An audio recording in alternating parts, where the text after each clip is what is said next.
नमस्कार, मैं हूं आपके साथ तनु शर्मा। आप देख रहे हैं नर्मदा की पुकार। आइए नजर डालते हैं आज की बड़ी खबरों की ओर।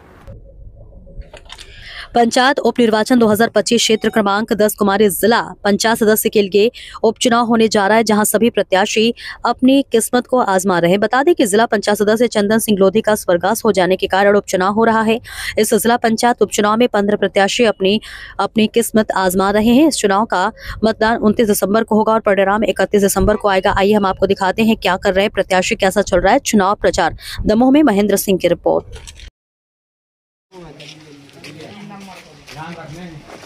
तुम्हारी अपना नेता कैसा हो, अपना नेता कैसा हो, अपना नेता कैसा हो,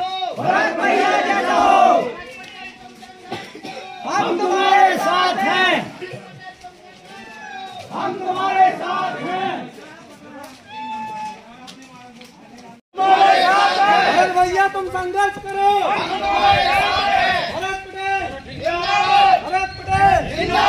भरत भैया तुम संघर्ष करो, हम तुम्हारे साथ हैं। भैया तुम संघर्ष करो, हम तुम्हारे साथ हैं। भैया तुम संघर्ष करो, हम तुम्हारे साथ हैं। एक बार देखो, वोट की तो अपनी जगह है कि वोट कहाँ है वो नहीं पता। बोले एक बार गांव आ जाओ, दिखा दो काम। किन मुद्दों को लेके आप मैदान में? अब अभी तो मुद्दे कुछ नहीं है। बड़े फादर ऐसा है कि बड़े फादर थे तो मुद्दे तो कुछ भी नहीं थे। छोटा राशन कार्ड, ट्रांसफार्मर, यही सब मुद्दे थे कि और जो जाने के बाद बड़े फादर 6 महीने 8 महीने जो हो गए हैं, उसके कारण ये ट्रांसफार्मर और लाइट की समस्या बहुत ज़्यादा हो गई किसानों के लिए। तो उसके लिए बस यही है कि ये मुद्दा है कि किसानों की समस्या बिजली ज़्यादा है। तो आपके चेहरे के पीछे आपके बड़े पिताजी का हाथ है? जी बिल्कुल है। कैसा आपके लिए रुझान मिल रहा है? आप लोगों से मिल रहे हैं, क्या आशा है आपकी? अब भी रुझान तो बढ़िया है, कोई ऐसा नहीं है। बड़े फादर का तो अब था, मैं तो पहली बार ही उतर रहा हूँ, तो बढ़िया है। यहाँ पे ऐसा कुछ भी नहीं है। सब 15 प्रत्याशी हैं, कितना संघर्ष देखने को मिल रहा है? संघर्ष तो कुछ भी नहीं है, ऐसा कुछ नहीं है। बड़े फादर इतना नाम कर गए हैं, इतना काम कर गए हैं कि उनका ही है जो है सब। साहिल भाई, अगर इस बार आप जिला पंचायत सदस्य बनते हैं, क्या आपकी रणनीति होगी क्षेत्र के लिए? क्षेत्र के लिए तो ये रहेगा, कॉलेज वगैरह जो कुमारी में कॉलेज कराने के लिए करेंगे, कोई प्रयास करेंगे। किसानों के प्रति नहरों के काम के लिए आवेदन वगैरह और जो भी रहेगा, अगर हो सकेगा तो कराएंगे। अगर जो होगा तो करा ही देंगे, ऐसा नहीं है कि कराएंगे नहीं। हमने तो ये कहा कि जो हम कहेंगे वो ही कराएंगे। इसके अलावा मुझे उटपटांग आलतू फालतू चीज़ों में पड़ना नहीं है कि हम ये बोल रहे हैं कि हम ये करा देंगे। इस टाइप का नहीं करना है। जो बोलना है हो सकता है वो ही बोलना है। इसके अलावा कुछ भी अनाप शनाप नथिंग के बराबर कुछ भी नहीं बोलना है, जीरो है। साहिल भैया सबके साथ हम अपना प्रयास जो कर रहे हैं वो हमारे साथ में जनता जनार्दन के साथ हम प्रयास कर रहे हैं। और एक एक व्यक्ति के पास एक एक माता बहन एवं भाई मित्र सबसे हम मिल रहे हैं, घर घर जाकर संपर्क कर रहे हैं। हमारा उद्देश्य ही है कर्म करना।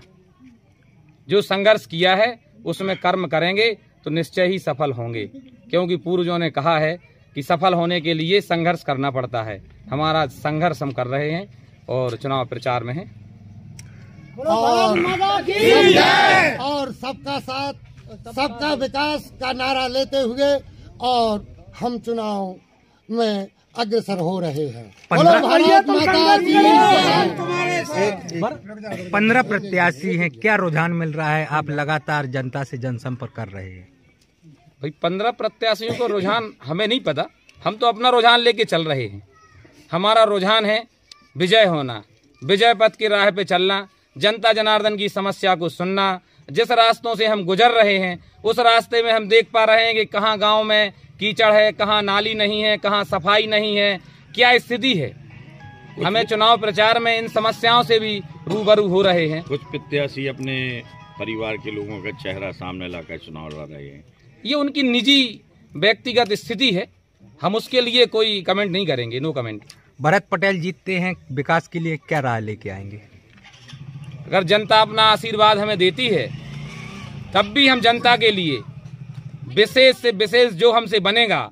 वैसे तो 1 वर्ष का समय है, 1 वर्ष के समय में जो 20 साल से विकास नहीं हुआ वो 1 वर्ष में भी मैं जनता जनार्दन के साथ बैठकर और उनके क्षेत्र की, उनके मोहल्ले की समस्या को सुनकर, उनके ग्राम पंचायत में पदस्थ सरपंच एवं सचिवों से संपर्क करते हुए उनकी समस्याओं का निदान कराने के लिए मैं उनसे संपर्क करूंगा और उनके सहयोग के लिए मेरे से जो बनेगा जिला स्तर राज्य स्तर से उन्हें राशि दिलवाकर उनकी समस्याओं को सुलझाऊंगा।